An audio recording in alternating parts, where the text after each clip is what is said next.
And kia ora, good evening, and coming up ahead tonight on 0800 Tardis Live, we'll be joined from our guest Carolyn Tamarkos, coming all the way from Tauranga, along with talking about the episode, The Fugitive of the Judoon. However, here's a little message from John Barrowman.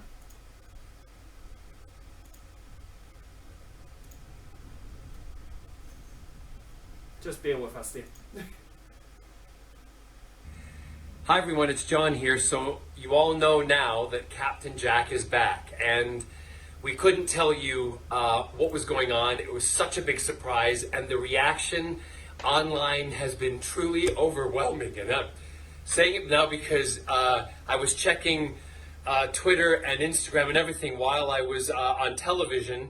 Gavin was looking at it too. He came to me and said, it's just phenomenal. The opening with me on the Tardis, everything. I'm so glad that you are all surprised and all loving the return of Captain Jack. Let's hope there's more. You never know. But I couldn't tell you because we wanted it to be a surprise. So now you know. We'll talk later. I'm on my way back to the hotel, but I love all my Whovian fans, all my Torchwood fans. Thank you so much. Worldwide, this is the bomb. Captain Jack is back.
And kia ora, good evening, and welcome to 0800 Tardis Live here on Monday the 27th of January. And we'd like to give a big shout out. We don't celebrate down here in Wellington. We'll give a shout out to all our friends up in Auckland for Auckland Anniversary Day today, since they've had the joys of a public holiday. And when Auckland has a public holiday, the rest of New Zealand shuts down, or seems to feel like they've shut down.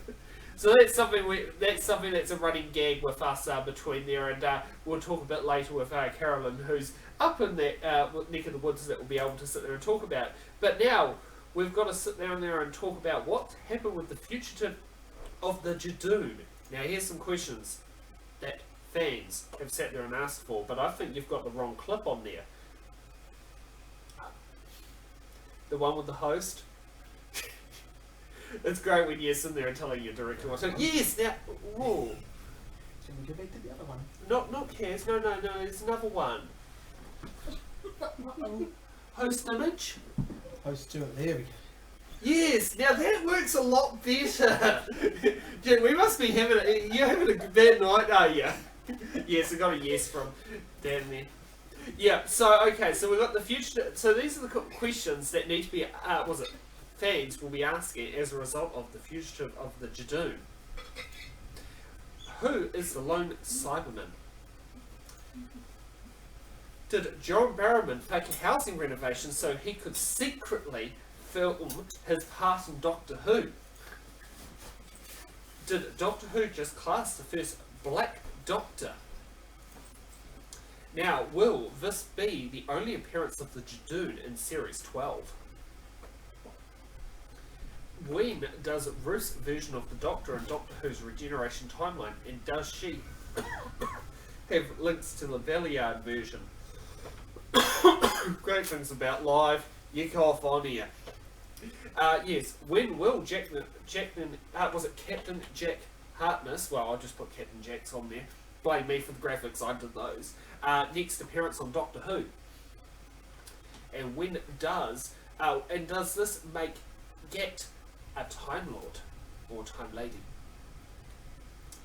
You know, what will Paul Casey's next appearance in Doctor Who be? And when will Ruth Clayton / the Doctor, and will she appear during this season of Doctor Who? So these are the different questions that are being asked. So I hope that we've got a bit of a runner on there of what's happening on there. Now, here's the part I love going to, is when you sit down there and you have interviews. We're now heading over up the line of the country to Carolyn Tamarkos, who's coming here live from Tauranga. So, first thing I want to ask is, how's Auckland Anniversary Day treating you? I worked. That sounds so typical. Don't worry, I worked Wellington Anniversary Day as well. You know, we can relate to that, both being self-employed. Yeah, self-employed, you choose your own hours. I went to One Love on the weekend, so I worked today. Oh, fair enough, fair enough. Well, sometimes that needs to be happening. So what did you think of the Fugitive of the Judoon episode? Barrowman said, don't move, and I missed the whole rest of his speech because I was too busy screaming. It was like, oh my god, there was like, no, hang on, I follow Barrowman on social media, there's no way they could have kept this secret, no way.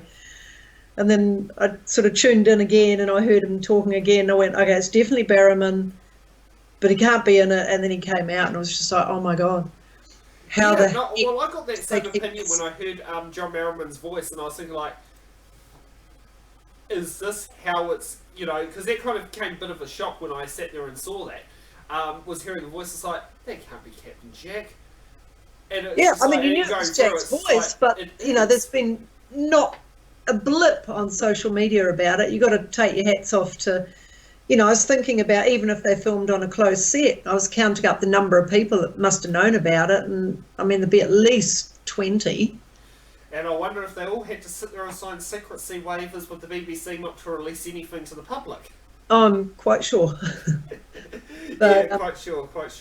So, now coming with, was it Joe Martin's character, Ruth Clayton / the Doctor, do you think this could end up being where a very past incarnation or future incarnation of the Doctor is being played by Joe Martin?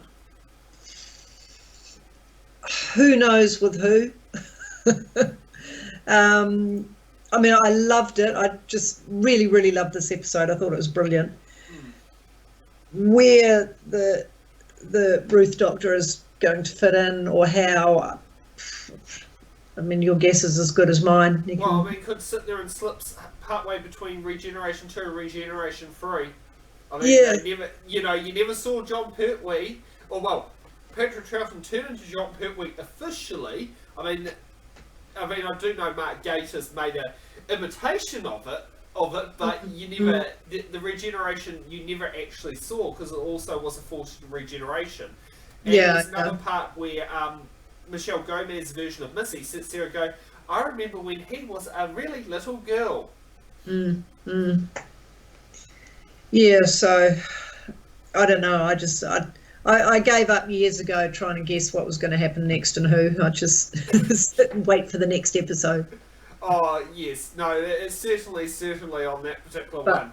So, yeah, this one, I mean, this completely, I mean, Barrow, you know, Captain Jack coming back was a big enough surprise to hold one episode, and then to have the first, you know, female Black Doctor as well. It was like, oh my god, what else could they put into one episode?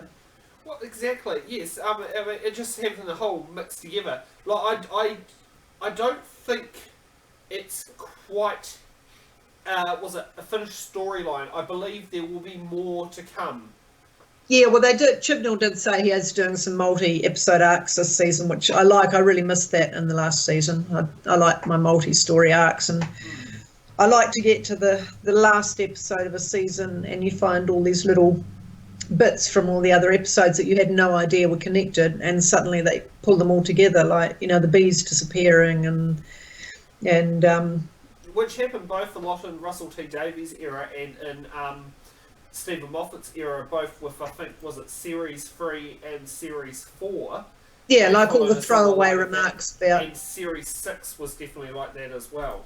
yeah, all just throw away remarks like the Lost Moon of Poosh, and suddenly they all come together in the last episode, and it's like, oh my god. I know, quite scary. So yeah, no, And do you believe that the Fugitive of the Judoon basically has become probably one of the best episodes of this series? Considering if you Yeah, watched last week's one, it felt there was a lot of negative reviews on it, whereas this one definitely lifted it back up to the same standard that we're used to with Doctor Who. yeah, a couple of months ago I left the official Doctor Who Facebook page because it got vile. I mean, it was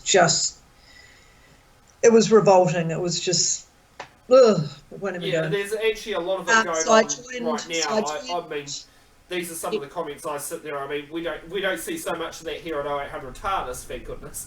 But No, well, I joined Doctor Who for Nice People, which is a much nicer group. But in the bonds of research, I went back onto the official site today, and other than a couple of whingy old, probably cis white males, yeah, everyone was actually really positive. It was like, wow, that's really cool. So certainly on that one, and also looking on here, I do remember this time last week there was none of the reviews. There wasn't any reviews given, but Radio Times and the Telegraph have both given it 5 stars. So I think that's a telltale sign of something. Yeah. Yeah. So what else do you think could be up in the later in the Doctor Who season? Well, I mean, he's got to come back. You can't possibly have him not meeting up with the Doctor. And obviously, I mean, you've got your Cyberman coming, but I'm really hoping that this was a set-up episode for, a big story arch that's going to go. Yeah, knowing who, maybe we'll get nothing else next week. And then it'll come in the week after that. Yes, because if we look at next week, the just looking right here, it's going to be directed by Jamie Magnus Stone, and it was it 2 people who've written the episode. Was it Pete McTighe and Chris Chibnall? So that will be next weekend for the 3rd of February. Okay, so Chibnall was a co-writer this Yeah, week. he co-wrote with was it Vinay Patel? Mm-hmm. Yeah, and actually, if we sit there and look at it, also ironically, was it Nikola Tesla's Knights of Terror, and the Fugitive of Judoon were also directed by the same people, Nida Manzoor. Yeah. I think that's how you say the name. Yeah, it's what happens when you see a whole heap of these names you're kind of not used to hearing. Yeah. And, the one thing I'm a little bit, how do I say, perplexed about, I think it's Plazilis or Placeus. I think that's next week's episode. I might be saying the name wrong, but based on the name, because we haven't got any more information on it, what could it be about? Could it be a continuation of the Fugitive of the Judoon? Because I think there was talks about making possibly more than one 2-parter, but I don't know if that's actually happened. Yeah, I think going by the comments online, all of those people that really didn't like last season and haven't been too thrilled with this season, I think it's turned a corner. Yeah, and I mean, I enjoyed the last season and I enjoyed this season, but I didn't passionately love them like I did all the other seasons. And I was thinking about it when you asked me to come on here, trying to work out what it was. And I love Jodie. I think she's brilliant, but I think it was the having 3 companions right at the start, because the Doctor's always had such a strong relationship with one companion. And I'm talking modern season, of course. Yes. And then others have come in. So there's Amy, and then Rory comes in. There's Rose, and then Jackie and Mickey come in. Whereas this one, suddenly there's three people and there's no connection really with any of them, and it was just the whole last season, like I said, I enjoyed it, but I just felt it was disjointed. It was just like four strangers in a room. It wasn't just. I don't know. Something just didn't gel. There wasn't there wasn't that one-on-one bond with any of the characters. Yeah, no, it's an interesting way of describing that. It's like four strangers in a room, and I mean, look at like, was it Captain Jack today? Was like going like, I've got the doctor. Nah, sorry, I'm Graham. Yeah, it was like, you know, and I'm waiting for him to sit there and go, and I'm a bus driver. Yeah, because you know, I mean, the backstory to his one, he was a bus driver as his character. Yeah, and like, I mean, after a season and a bit. Before I came on here tonight, I actually had to go into Google and look up the companions' names and the actors' names, because I couldn't have told you what they were. Whereas, you know, with all the other companions from day one, it was like, you know, Rose Tyler, Billy Piper, Don Catherine Tate, and and that's not to say that that's because I knew who Billy Piper and Catherine Tate were before Doctor Who, because I didn't. So I think there just wasn't that connection with the companions. And also I think the other thing is, you know, the Doctor has for so long has said that he's wanted to be a woman. And then suddenly after, you know, a couple thousand years or whatever, he's a woman. Exactly, yeah. And it's just not addressed at all. It was like, oh, I'm a woman now, right? And boom, and it's like, well, hang on, you know, you could, if you think of Tennant's Doctor or Smith's Doctor, just how delighted they'd be the first time they could go in and use the woman's bathroom, you know. They just had such great comedy opportunities in there of him, you know, and sort of, ooh. So you could be implying that basically it's like, yes, the Doctor's a woman by gender, but still plays still feels like a male's playing the role. Yeah, kind of. Yeah, but I think it should have been addressed. I think they could have, you know, got some good comedy and some good drama and some good discussions out of it, and it was like, oh, it was barely even mentioned.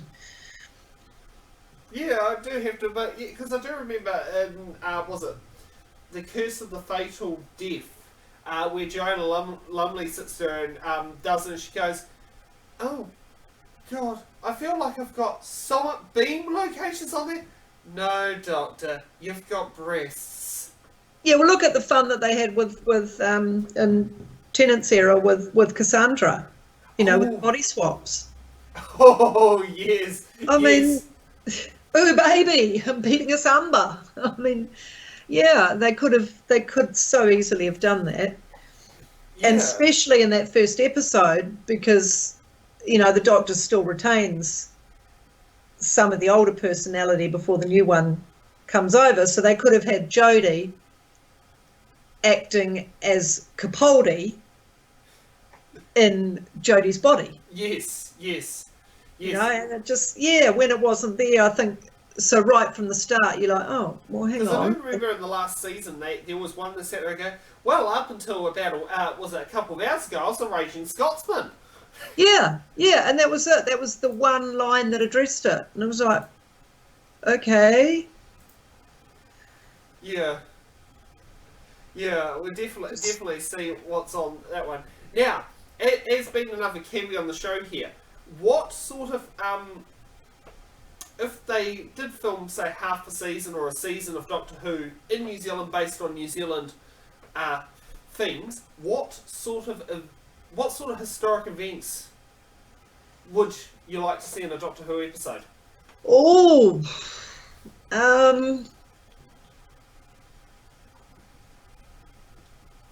I think if you're going to have some sort of tragic event, I think you need to go back far enough that there's no one living, because that would be too painful. So like Wahine is too recent. Yeah, Wahine Day, no. Tarawera, Mount Tarawera. Oh no, that's too close to Pompeii. Yeah, well, the other one I can think of is Napier Earthquake. But you got to remember, I mean, my grandma was alive then. If that sits there and says something, and she would have remembered it being up the road in Gisborne. Yeah, yeah. So that yeah, And and I you mean tried- the other one, which they haven't done on Doctor Who, but they did do on West Side recently, was Edgecombe. Right. Yeah, Yeah. which you would remember Edgecombe very well. I wasn't born at Oh, yeah. that stage. Yeah.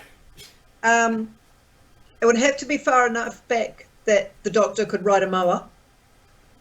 Oh. So that could be a late Taupo eruption. Yeah. Maybe get Trevor Mallard to sit down there and be the Noah curator. And for any of you who want to know who Trevor Mallard is, he is the Speaker of our House in Parliament, and he did talk about trying to bring the mower back from extinction. Hence why Kaz and I can definitely mention that one. And hey, maybe we could end up having him on the show one day. Indeed, maybe. Yeah. So riding a mower. Yeah. Mower races.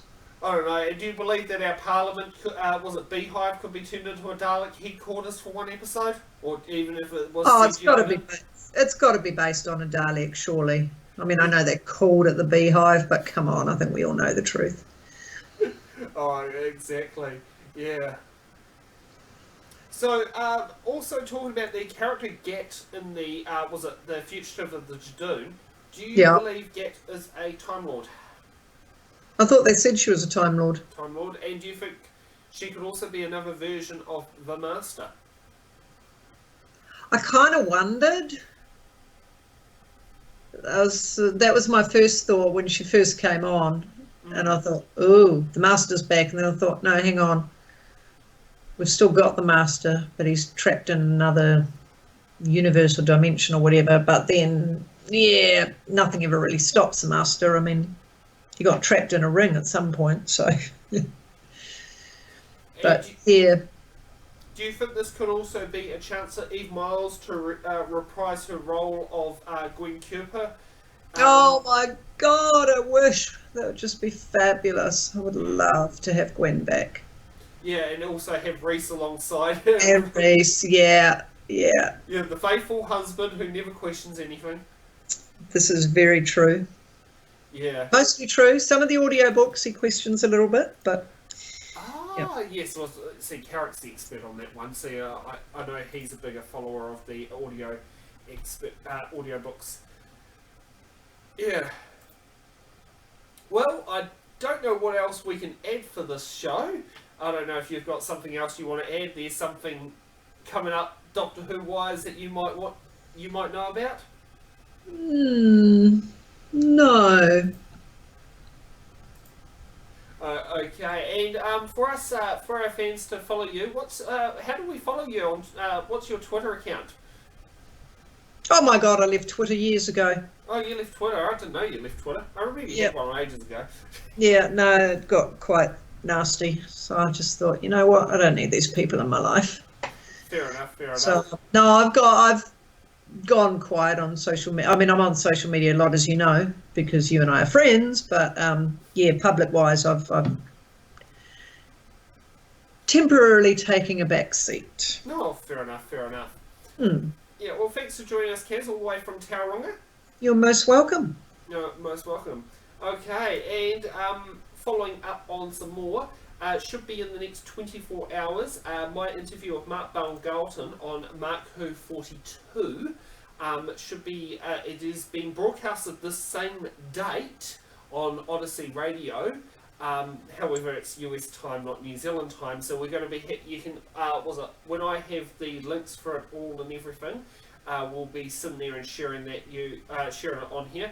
For all you fans who want to sit down there and follow me on Twitter, is Sam at 0800 Tardis, and you can also follow me on Instagram with Sam the Man with the Plan. So thank you for our 0800 Tardis fans watching, and also our Mark Who 42 fans watching, for bringing us from down under here in Wellington. Thank you for joining us, and we will see you at the same time, 8 PM NZT next week.